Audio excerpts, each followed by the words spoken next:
안녕하세요. 오늘은 그 스타트업 창업자가 알아야 될 세무 실무에 대해서 좀 제가 그 경험한 바를 토대로 해서 한번 좀 말씀을 드리겠습니다. 저는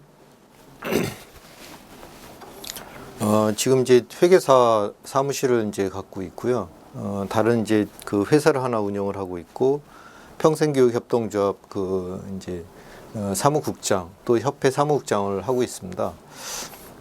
저는 이제 이 회계법인에 처음에 있을 때는 이제 주로 그 회계감사나 세무조정 이쪽을 주로 했는데, 제가 퇴직하고 나서 실제로 이제 창업도 하고 또 이제 협회 일도 이렇게 보다 보니까 이 세무 부분이 굉장히 중요한 부분이고, 또 이 그 뭐랄까 비용이 좀 처음에는 발생을 하니까 이걸 어떻게 하면 좀 줄여볼까, 이제 이런 고민을 하면서 실무 일을 좀 많이 했습니다. 그래서 오늘 제가 이제 설명드릴 부분은 창업할 때 사실 조금 부담이 될 수 있는 그 세무 회계 신고에 대해서 제가 경험한 것 중에서 조금 꼭 알아야 된다고 생각되는 거, 그거 위주로 좀 설명을 드리겠습니다.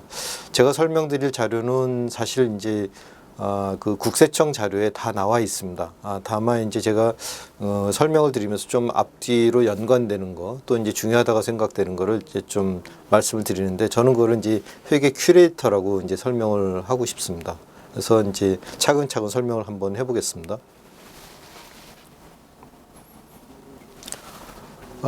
왜 사업자 등록을 해야 할까요? 그 세무서에서 얘기하는 거는 이제 요 가산세 부분을 얘기를 합니다. 사업자 등록을 하지 않고 사업을 하게 되는 경우 공급가액, 즉 이제 매출액의 1% 가산세를 물리겠다. 또 그 이 부가세 부분에 관계되는 건데, 매입세액 공제를 해주지 않겠다. 이제 이런 것 때문에 이제 사업자 등록을 하도록 이렇게 국세청 이 세무서에서는 강제를 하고 있습니다. 근데 제가 생각하기에 사실 이 부분을 좀 이제 저희가 감수하고라도 내가 사업을 하고 있으면 뭐 안 해도 그것도 한 방법일 것 같아요. 예. 지금 보면은 이제 개인 사업자 등록증을 하지 않고 이제 프리랜서로 그렇게 활동하시는 분이 많거든요. 예. 그래서 그런 방법도 있는데, 제가 생각하기에는 그 사업자로서 뭔가 서로 이제 주고받고 하는 그 영수증이나 계산서 뭐 이런 부분을 이제 발행을 하고 하려면은 사업자 등록이 돼 있어야지만 이게 제도적으로 가능하거든요. 그래서 그 어떻게 보면은 사업자 등록이 있는 사업자랑 거래를 하는 경우랑, 그렇지 않고 사업자 등록증이 없는 상태에서 그 거래를 하는 경우, 서로 이제 그 사업 거래를 하기가 좀 어려운 부분이 있을 수 있습니다. 차이가 있을 수 있습니다. 그래서 사업자로서의 신뢰를 확보하기 위해서 내가 개인 사업자긴 하지만은 처음에 창업을 하면서 그 뭔가 신뢰, 뭐 저 업계에서 좀 신뢰를 확보하겠다 할 때 이제 사업자 등록을 하는 것이 맞지 않을까 싶습니다. 자, 그러면 이제 언제 사업자 등록을 해야 될까? 그 부분에 대해서 생각을 좀 해볼 필요가 있는데요. 사업을 시작한 날로부터 20일 이내에 이제 하게 돼 있습니다. 그 20일 이내라는 부분은 아주 직접적으로는 위에 여기 설명드린 매입세 공제가 이제 사업 개시일이 보통 그 사업자 등록일이 나오는 거를 이제 개업일이라고 합니다. 그 전에 20일, 그 부분을 이제 저희가 매입세 공제를 해줄 수 있는 최대한의 기간인데요. 그것 때문에 이제 20일 이내에 해야 된다, 이제 이런 규정이 있습니다. 근데 이제 실무적으로는 이제 등록을 하는 과정에서 이제 세무서에서 검토하고 또 필요한 경우에는 보완하고 뭐 하느라고 일주일, 2주일 정도 이렇게 소요가 되기 때문에, 그래서 아마 정해진 게 20일 이내인 것 같습니다. 그리고 또 한편으로 보면은 사업 개시 전에도 이 그 사업자 등록이 가능합니다. 그때는 이 사업허가 신청서, 그 다음에 사업 계획서라는 이제 증빙이 이제 필요하겠죠. 예.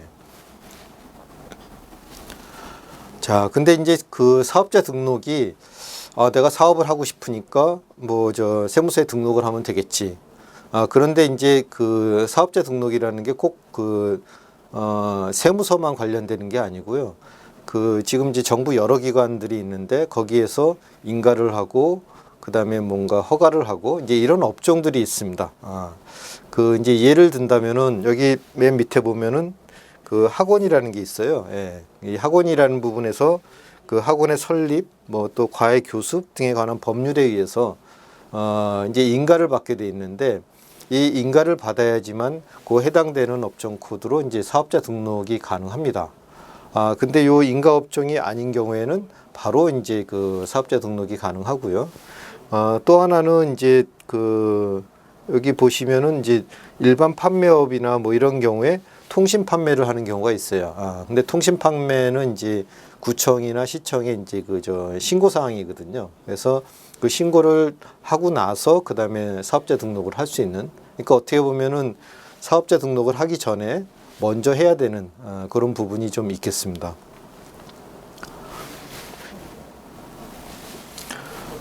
사업자 등록을 할 때 조금 팁을 드린다면은 과연 이제 그 어떤 업종으로 하는 게 유리할까 뭐 이렇게 생각하실 수도 있어요. 왜냐하면 한국표준산업분류표가 너무 자세하게 돼 있어 가지고 어떤 업종을 택하느냐에 따라서 이게 조금 이제 세무 신고 금액이나 이런 데 영향을 줄 수 있거든요.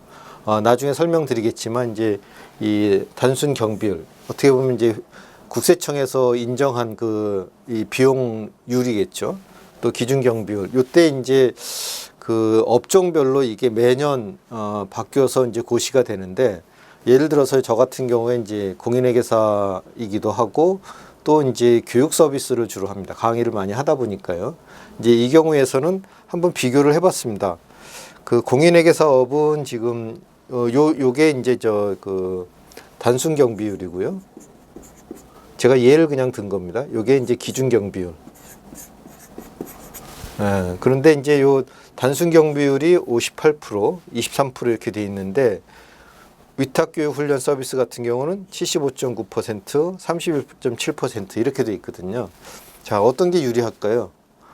이게 경비율이니까 당연히 경비율이 높을수록 소득 금액이 줄어드는 효과가 있습니다. 그래서 그 처음에 예를 들어서 요 뭐 위탁교육 훈련 서비스 요거로 이제 등록을 한 다음에 그 다음에 추가를 이제 하는 경우 뭐 이렇게 이제 하다 보면은 조금 처음에는 이제 좀 그 경비율을 더 많이 뭐 이건 단순한 제가 그냥 뭐 실제 사례는 아니고요. 그런 부분을 좀 말씀을 드렸는데 어쨌든 이 경비율을 보고서 처음에 그 업종 코드를 선택하고 이제 업종을 택할 수도 있는 그런 방법이 좀 팁이 있겠습니다. 그다음에 이제 그 제가 지금 좀 설명을 드리려고 하는 창업자가 알아야 되는 세무는 크게 이제 세 가지가 있습니다. 세 가지가 뭐냐면은 첫 번째가 이제 부가가치세, 그다음에 이제 두 번째가 종합소득세, 그다음에 이제 세 번째가 그 원천징수. 이렇게 이제 세 가지를 이제 알아야 되고 창업 후에 이제 사업을 하면서도 계속 이제 관심을 가져야 됩니다. 그 부가가치세 이제 사업자 등록을 이제 할 때 보면은 요거를 먼저 그 생각을 해야 되겠죠. 내가 하고자 하는 사업이 과세 사업이냐 혹은 면세 사업이냐. 근데 일반적으로는 다 과세 사업입니다. 근데 이제 몇 가지 경우에는 이제 면세 사업일 수가 있어요. 여기 예를 들면은 저 이제 계속 교육 쪽을 말씀을 드리겠는데 그 허가 또는 인가를 받은 교육 용역업 요거는 지금 이제 면세 부가세 면세 사업으로 되어 있습니다. 그런데 그 인가를 받지 않고 그냥 교육 위탁 서비스를 한다 하는 경우에는 그 과세 사업으로 분류가 되거든요. 그래서 그 이 업종에 따라서 일단은 저 과세 사업이냐 면세 사업이냐가 나뉘는데 면세 사업은 그 여기 생활 필수품 뭐 약간 저희가 그 이 국민 생활을 하기 위해서 꼭 필요한 아주 기본적인 거 예를 들면은 뭐 여기 연탄 무연탄도 있었고요. 그다음에 병의원 그러니까 이건 꼭 필요하잖아요. 또 여기 도서 이런 부분이 있습니다. 그래서 그 업종을 이제 구분할 때는 이제 그 해당되는 부분이 면세 업종인지 과세 업종인지 이거를 이제 좀 구분할 필요가 있겠습니다. 자, 면세 사업자가 일단 부가세를 납부를 안 하니까 상당히 좀 좋은 측면이 있습니다. 그래서 그 부가세 면세 사업자 같은 경우에는 이 신고할 의무가 없습니다. 신고할 의무가 없다는 거는 낼 세금도 없고 받을 세금도 없다는 거죠. 여러분들은 좀 이제 뒤에 이제 부가세 구조를 좀 설명드릴 때 좀 혼동할 수가 있는데, 면세 사업자 같은 경우는 신고 의무 자체가 없기 때문에 그 매입세액 환급이라든지 이런 것도 못 받습니다. 예. 그래서 그 경우에 따라서는 면세 업종으로 할 수도 있고 과세 업종으로 할 수도 있는데, 과연 내가 어떻게 선택할 건가 하는 거는 이제 약간 판단을 할 사항들이 좀 있습니다.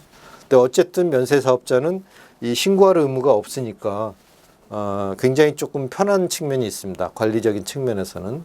근데 다만 면세 사업자도 꼭 해줘야 되는 게 이 사업장 현황 신고를 하게 돼 있습니다. 사업장 현황 신고는 요 1년간의 매출액과 그다음에 요때 주고받은 계산서 합계표.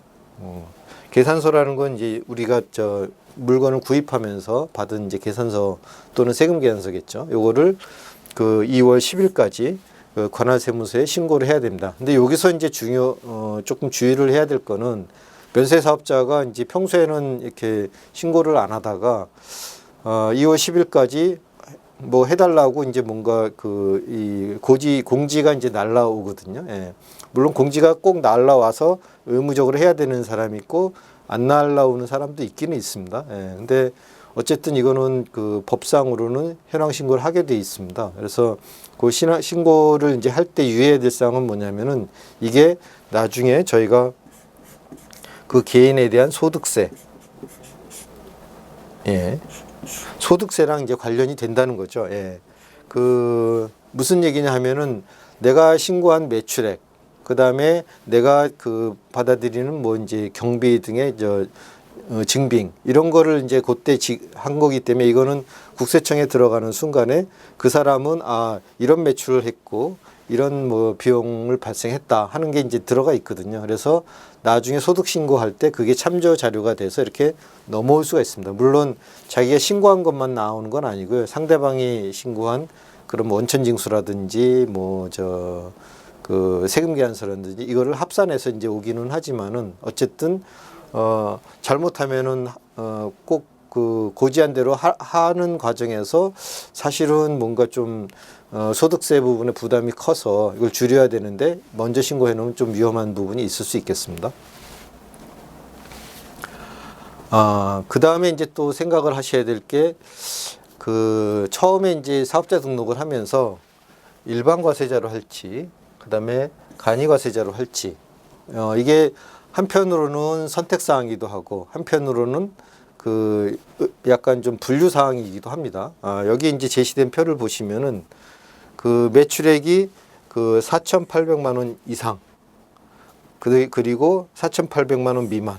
그러니까 간이과세자는 결국에서 그 소규모 영세 사업자를 이제 위한 거고, 그럼 무슨 특혜가 있냐 하면은, 이 법인세 신고, 그러니까 부가세 신고를 할 때 이 낮은 세율의 부가가치세가 나온다 그죠. 그 낮은 세율이라는 건 뭐냐면 업종별 부가가치율을 좀 적용을 한다는 얘기입니다. 근데 또 주의할 거는 뭐냐면은, 이게 또 크게 차이가 있습니다. 세금 계산서를 발급할 의무가 있느냐, 할 수가 없느냐. 경우에 따라서는 이렇게 거래할 때 세금 계산서를 발행을 해달라 하고 상대방이 이제 요구를 하는데, 간이과세자 같은 경우는 간이 영수증밖에 발행할 수가 없기 때문에 이제 그거를 이제 충족하지 못한 경우는 거래가 성립이 안 될 수가 있겠죠. 예. 이제 그런 어떤 불리한 점도 있고요. 그 다음에 매입세액도 이거는 100% 전액 공제가 되는데, 요거는 업종별 부가가치율을 곱해서 나온. 그러니까 매출세액도 작아지는 대신에 매입세액 공제도 작아진다. 이제 이런 특징이 있겠습니다. 또 하나 이제 4,800만 원으로 그냥 내가 4,800만 원 미만이더라도 일반 과세자로 하겠다. 그럼 그렇게 가능합니다. 근데 이제 예를 들어서 간이과세가 배제되는 업종 지역 같은 경우에는 이거는 간이과세자로 하고 싶어도 할 수가 없는 거죠. 예, 그래서 일반 과세자로 해야 되고요. 간이과세자로 하다가 나는 일반 과세자로 좀 하는 게 좋겠어 하면은 간이과세 포기를 하시면은 이제 일반 과세자로 중간에 전환이 될 수 있습니다. 간이과세자 같은 경우에 이제 넘어가기 전에 말씀을 드리고 싶은 거는 뭐 이런 게 있죠. 뭐냐면은 상대방이 만약에 이제 과세 사업자다, 그러니까 일반 과세자다 하는 경우에 그 보통 이제 소득세가 발생하고 또 법인 같은 경우는 법인세가 이제 발생을 하는데, 그러면 법인세 신고 또는 소득세 신고할 때 비용으로 인정받을 수 있는 그런 어떤 적격 증빙이라는 게 있습니다. 근데 적격 증빙은 대부분이 일반 과세자가 발행한 세금 계산서 또는 신용카드 매출전표, 현금 영수증인데, 간이과세자는 이제 영수증밖에 발행을 못하기 때문에 사실 그 이 영수증이 그 접대비 같은 경우에는 10,000원 이상, 그 다음에 저 일반 경비 같은 경우에는 30,000원 이상에 대해서는 이 영수증을 인정을 안 해줍니다. 비용으로. 그러다 보니까 상대방 이제 상대방의 입장에서는 이왕이면은 간이과세자보다는 일반 과세자하고 거래를 해서 비용도 인정을 받는 게 더 유리하겠죠. 그래서 거래 관계를 성립시키는데 조금 애로사항이 있다. 그래서 저는 뭐 크게 꼭 뭐 부가세나 이런 부분이 처음에는 많이 발생을 안 해서 저는 이제 그렇게 권하는데, 그 일반 과세자로 하시는 게 조금 낫지 않을까 하는 생각이 드는데, 그거는 이제 판단의 문제가 되겠습니다.